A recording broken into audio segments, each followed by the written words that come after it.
Welcome to the City. I'm Anthony Wilson, the Public Information Officer for the City of San Angelo. And joining us for our full episode today is our spanking brand new Assistant Director of Neighborhood and Family Services, Morgan Chegwidden. Morgan, thank you for being with us. Thanks so much for having me. So you were named to your new post on June 27th, and that means you will be directly responsible for the management of the animal shelter. Tell us why you wanted that job. I was really excited about the opportunity. Of course, I've been a pet lover forever. I've also been involved in animal welfare for the last 10 years or so, really. And so I really have a heart and a passion for San Angelo's homeless pets and animal welfare in our community. So when this opportunity came up, I was really excited about it. But even more, animal services is one division of the Neighborhood and Family Services Department, but all the other outreaches that they do for affordable housing and women, infant, children, code compliance. Those are items that are also close to my heart. I just think it's a really terrific department. So you've spent the previous 5 years as the city's budget manager. What about that experience do you think is going to serve you well in your new position, and particularly as it relates to the animal shelter? That's a good question, and it's a question I get quite frequently. For folks that don't know me very well or kind of just know me casually have said, now this is a little bit of a leap for you, isn't it? And I'll say, to some extent it is, for sure. It's a very different job, but I really feel like being budget manager, I was in a role where my supervisors really exposed me to a lot of things beyond the budget, so to speak, meaning that I was involved in the construction of the fire training facility, which is my new next door neighbor, and I was involved in different grant writing opportunities and cash management. But as far as my daily things that I've learned as budget manager, one of the things I do every year is I read the new tax code. From beginning to end. I come in on a Saturday and I read it. And so I think that being able to interpret state law, understand it, apply it within your department is something that will also bode well for animal services, because I've already been in front of the municipal court judge and the municipal prosecutors about all the things required of our animal control officers, and being able to have a front to back knowledge of the code is very important, and that's something I've had a lot of experience in applying and interpreting. As well as the cash management, being over a multi-million-dollar budget as budget manager in some of the most difficult economic times our community has seen. So being able to apply that to the animal services million-dollar budget as well as the rest of neighborhood and family services, I think really lends itself to having a creative and innovative way to deal with issues as they come up, because we certainly do have limited resources at animal services as well as throughout the organization. So when most people think of animal services, they think of that division running the shelter. But the division's mission is much more varied than just that. So talk about what the primary mission of animal services is, and then some of the secondary responsibilities. Sure. The animal shelter is certainly the face of what we do. I would say the primary function, though, is not necessarily the shelter. The primary function is ensuring the public safety and the public health. And so you'll see that for my employees that are out in the field, the animal control officers that are picking up wounded wildlife that are in your backyard, loose dogs that are in the street, cats that are, you've trapped them in your neighborhood, in your yard, and you need them picked up. And so ensuring the public safety and the public health is our number one core function.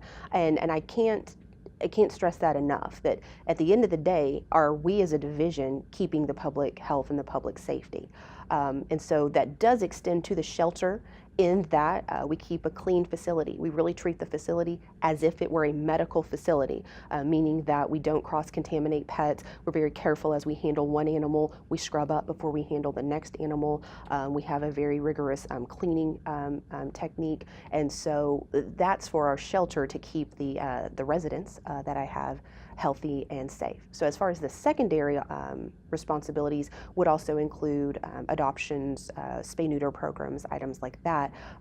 Although that's certainly where my heart is, and that's very important to me, those are more like a secondary opportunity for the Animal Services Division. So since you've been at the shelter, how have you been spending your time out there to date? Well, one of my favorite things about the job so far is that every day is different.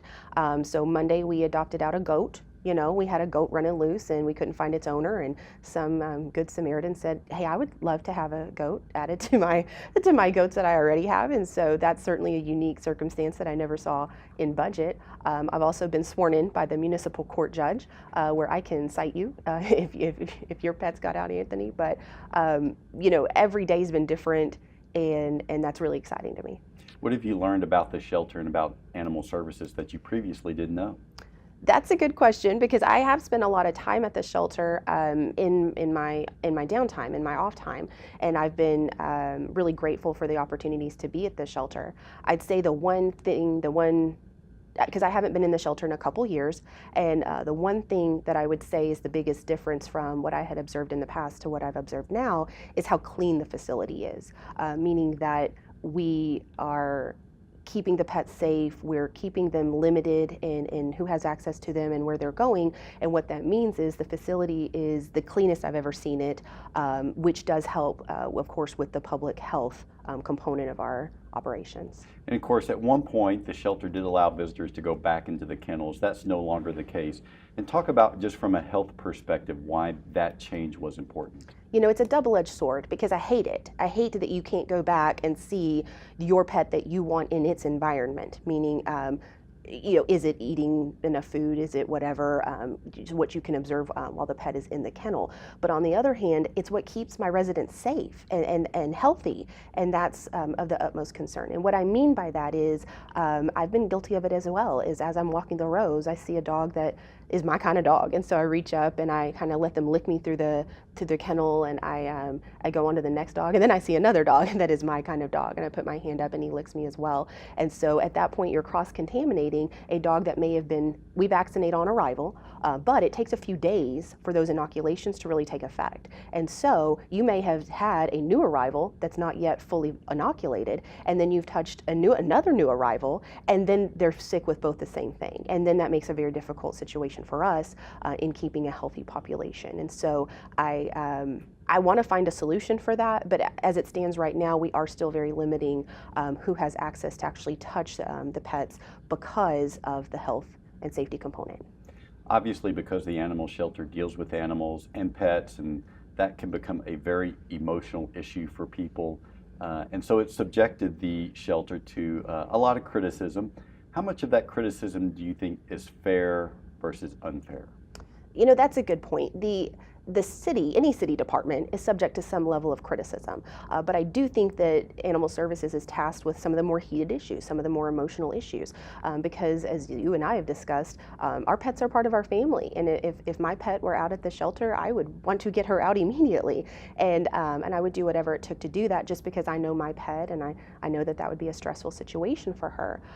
So I get it. I really do. I think if we were going to talk about criticism of my division, what I do want to hear from the public is if they've had an observation of ordinances and laws being applied unfairly, meaning that I treat one family in one violation one way and another family with a very similar situation a different way. We train our staff in such a way that we have protocols in place, we are reading the laws, we are well versed in all of that, so that we can make those judgment calls in the field to be fair across the board. But if we were going to get criticized for anything, those are the kind of things I would want to hear is, this family's treated differently than that family, and it seemed like a very similar situation. But we take very great measures to train our staff to be able to make those judgment calls in the field to prevent that from happening.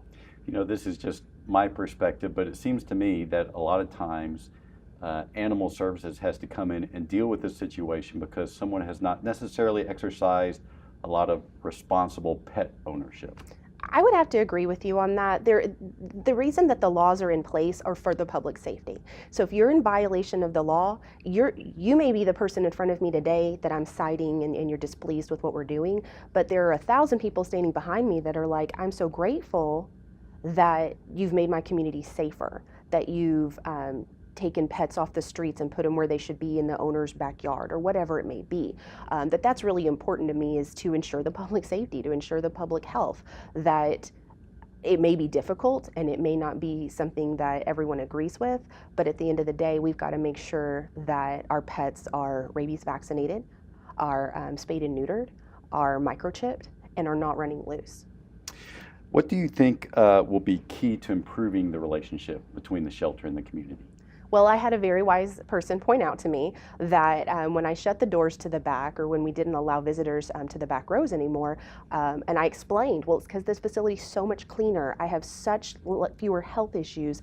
I have such a healthier population. And she said, that's the number one thing the public needs to see to be behind y'all.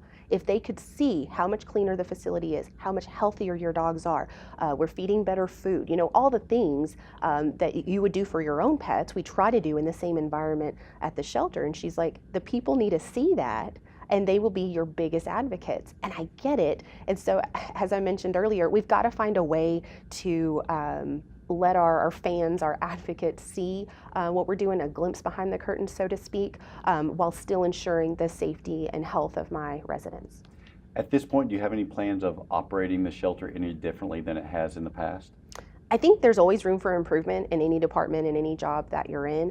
I'm tremendously humbled to be able to carry the torch of what this administration's been doing so far, the no-kill initiative, the protocols and items that have been put in place, the review of all of our policies and procedures. I just want to keep sharpening and honing in on that, because there's always room for improvement.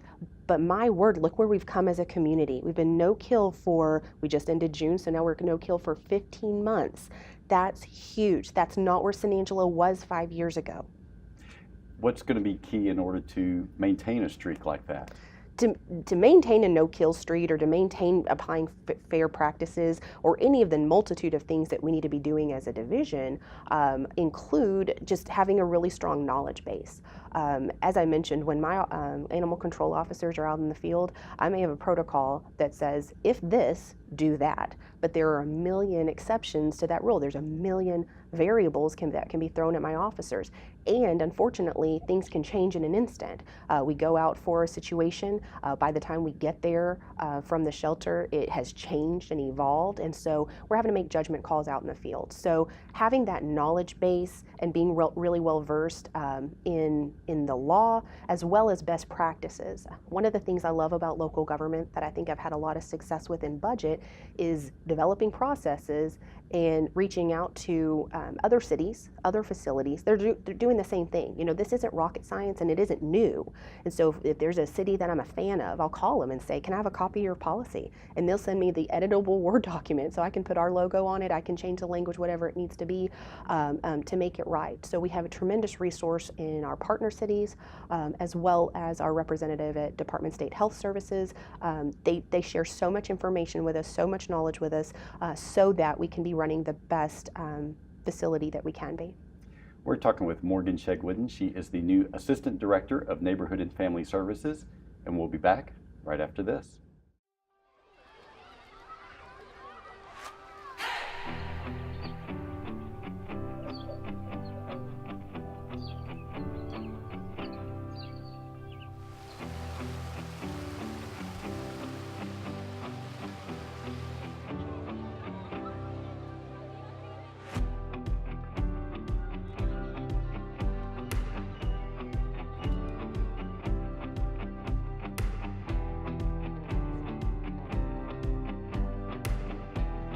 Have a good night and a happy 4th of July.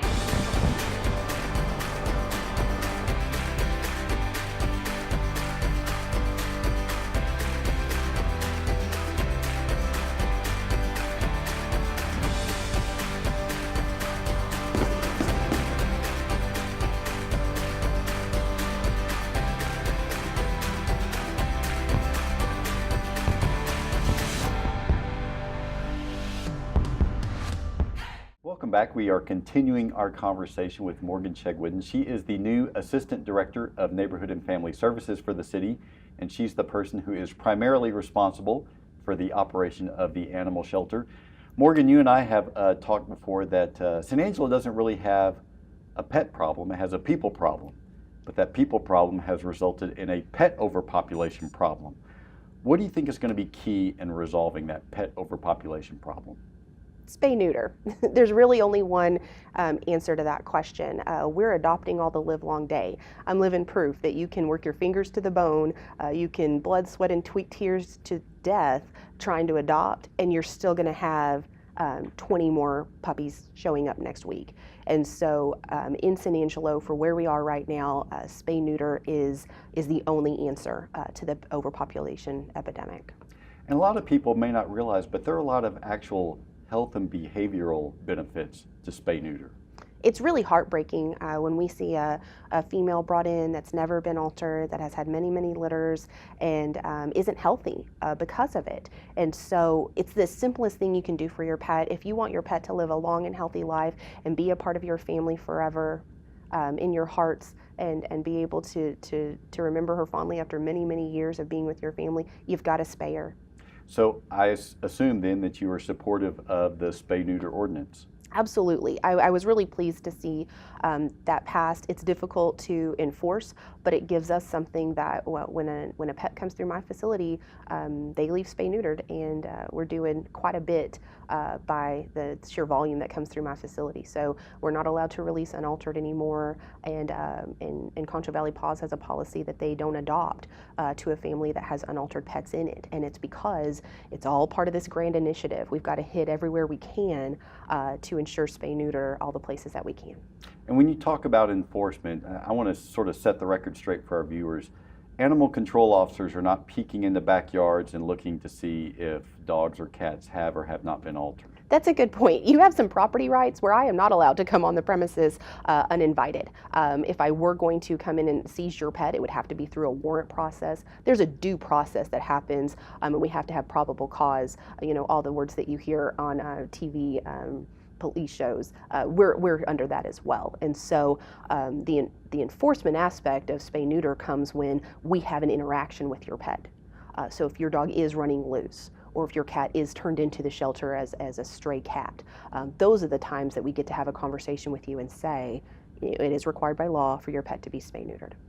What do you make of the contractual partnership that we now have with Concho Valley Paws, who's administering all the adoptions at the shelter?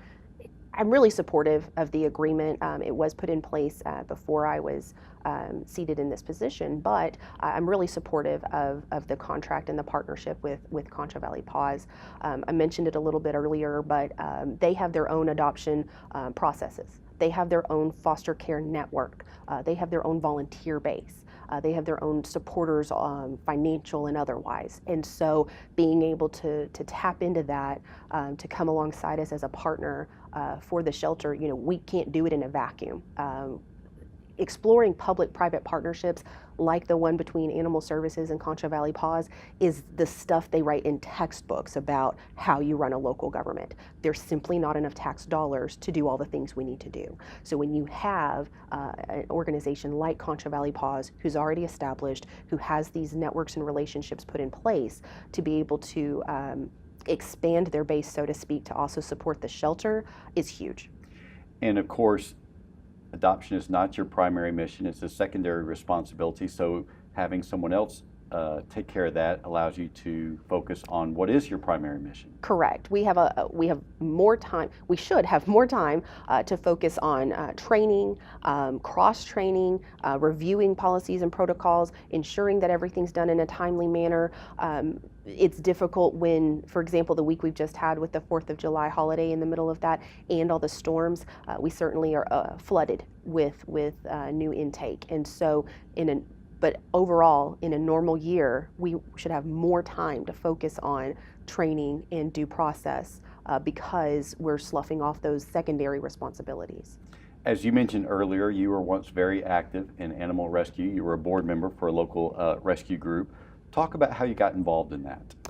You know, I've worked as budget manager for 5 years. Before that, when I was a budget analyst, I was in conversations where animal services staff would come to me and say, I've got this issue, I have a financial need, how do I resolve it? And I would hear that again and again, and I reached out and said, how can I help? I'm not doing anything on Saturday mornings. What can I come do? And so I was very grateful for the opportunity to be invited to come and on Saturday mornings, and I did that for almost a year at the shelter. I did filing, I answered calls, I dispatched to officers in the field, and that was very eye-opening. And then, of course, I fell in love with a dog that I needed to foster. I couldn't adopt her, but I wanted to foster her, and so that led me to Sadie's Rescue, who existed simply to pull from the shelter. And so it was a gradual process, but it grew out of my city work and my support of the Animal Services Division as a city function. And so as you became involved in animal rescue, what do you think that you learned from that, and how do you think it's going to benefit you in this position? I learned a lot about pet medical. I learned a lot about dog behavior, but the number one thing that I learned was about how to lead people that do not have to follow you. We were an entirely volunteer-run organization. At the end there, I was president of the organization. Nobody had to show up to help me that day. Nobody had to show up to do something for the pets, but they were people who were passionate about the cause, who we could respectfully disagree with each other sometimes, as long as we were moving forward and doing what needed to be done. And I think that that's going to be key in this new role with Animal Services, that our staff don't come to work for the money. They come to work because they love pets and they want to treat San Angelo's pets honorably.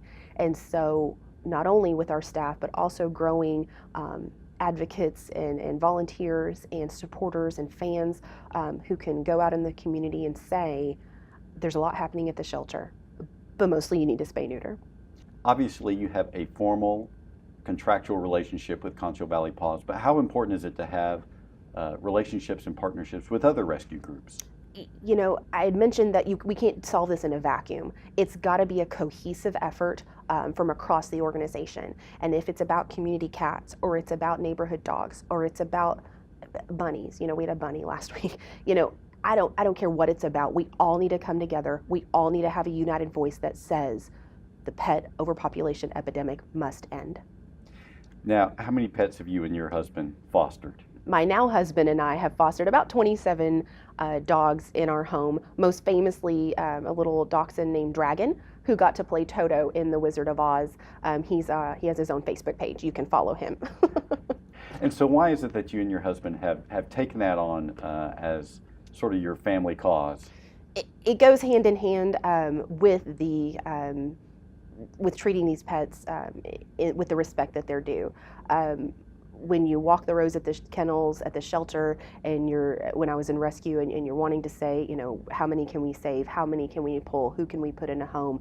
It's impossible to say no, and it's difficult to set appropriate boundaries to say, well, I'm going to foster one dog at a time because that's what makes sense for my family, or I'm going to foster these sets of brothers because they came in together. And so it was important to us because it furthers the initiative of placing healthy, adoptable pets in forever homes. Now, for someone who may be intrigued by the notion of fostering a dog or a cat, what's involved with that? It varies by organization, but for the most part, you treat them as you treat your own pets. Most people who foster already have their own cats or dogs, and so you would care for them as you care for your own pets. You would be responsible for alerting your organization of any medical needs. This pet's not recovering from her spay surgery as fast as we had expected. You would also be responsible for kind of socializing them, playing with them, making sure that they have some basic behavior going into the new home. For example, my organization, we really stressed kennel training, meaning that your dog would sleep in a kennel at night, and it would be restricted in a kennel if you were at work for the day or whatever. And the reason behind that is because it helps with potty training, it helps with other behavioral issues, because I've fostered my share of puppies and they're going to eat everything in sight. They're going to chew up everything. And so depending on your organization, they may have requirements like that, and it's because it sets them up for success in their new home, that it's an easy transition for them. I think being in the shelter can be a shock for many dogs in particular, but cats as well, that it's not a family environment, and that's not how dogs are meant to live. They're meant to be pack animals, and we're their pack. So by having that transition from shelter to foster care and then ultimately adopted home, it's kind of a step down process of the shock of coming out of the shelter and then going into a forever home really helps them be productive members of their new family. Now you mentioned that people are dogs' packs, which segues perfectly into what I wanted to ask you about, because you have a very, I think, intriguing take on the responsibility that man has towards dogs and cats. Well, thank you for that. Lots of people are pet lovers, and I'm very grateful for that. Lots of people have a heart for rescue, and God bless them. And for me, it goes one step further in that we as humans domesticated cats and dogs for our own enjoyment, whether it's companion animals or for work, if it's work animals, working breeds. We did that. We bred them responsibly. We put border collies in to work sheep, and we put Shih Tzus to be able to cuddle with you. And we did that. We're in a period in our history now where we've overbred, we've overpopulated. We've not had responsible spay-neutering when it needs to be happening. And so I think we have a responsibility as humans for this obligation that we created to treat these animals in the way they were originally intended. How do you anticipate allocating resources to ensure that our animal ordinances are enforced? One of my main concerns is investing in training. I just want to make sure that all of our staff has all the resources that they need to be able to make judgment calls about what needs to be happening, because you never know the day we're going to pick up a miniature pony. And so being able to have that training and that knowledge and that base to be able to deal with the everyday workload, because you just never know what's going to walk into our facility. And so that's my number one goal. Secondarily to that, I think we do have some facility needs, improvements to our building as it stands right now, and we've got to be able to harvest salary savings or find grant monies to be able to really speak to those items. And some people have advocated the construction of a new shelter. What are your thoughts about that? I have heard about that. I did kind of delve into it because I a little bit had mixed feelings about it. And the reason I say that is because the facility as we run it now as a health and medical facility is not something you necessarily want in a neighborhood or along with retail space. There's a lot of pros to the way we have the facility set up now. I could see the benefit of having, for example, an adoption center or a SpayNeuter outreach center, something on a smaller scale where we're really, I think the heart behind having a facility is being centrally located in town, being where the people are, because you have to want to go to the shelter to get to the shelter. It's not on your Saturday morning running on the way. And so I understand the thought process behind it, I think, and I think there's a way to meet that need. Because frankly, we've invested in this facility. We have a multi-million-dollar facility out there. There's nothing else in town like it. I think it has a lot of benefit to the way it runs. As many complaints as we have about our facility, I can't imagine just walking away from it. But I do think we can speak to the need that's been addressed in another way, perhaps on a smaller scale. Talking about allocation of resources, do you have hopes or plans of restoring the veterinary position at the shelter? It was a huge benefit to have the veterinarian on staff at the shelter. Being able to have somebody with that background to advise on pets that were sick or injured and being able to make judgment calls about, well, this is a very easily treatable item or this one is not. That was huge to be able to have that resource. Also being able to spay neuter and send pets home same day or next day. One of the most heartbreaking things for me when I adopted my first pet from the shelter was that I couldn't take her home that day. I would have paid any amount of money as a deposit to take her home that day because I absolutely was going to get her spayed. And so I really find that it's heartbreaking for the adopters and the families to have to fall in love with a pet, fill out the application, and then walk away for a week. That's hard. But I'll go back to that our main function is the public safety and the public health. The main use of the tax dollar should be for that function. So if I were forced to pick, if the city council said tomorrow, we'll give you one additional employee, it will either be an animal control officer or a veterinarian. I would have to say animal control officer in this moment where we are as a community. We would have to, the funding just isn't there for a veterinarian in the way that we thought it was back when we had one. And so It's something I would love to have in place. It's something that I've already discussed with Concho Valley Paws, but it is something that I would categorize as kind of our secondary function.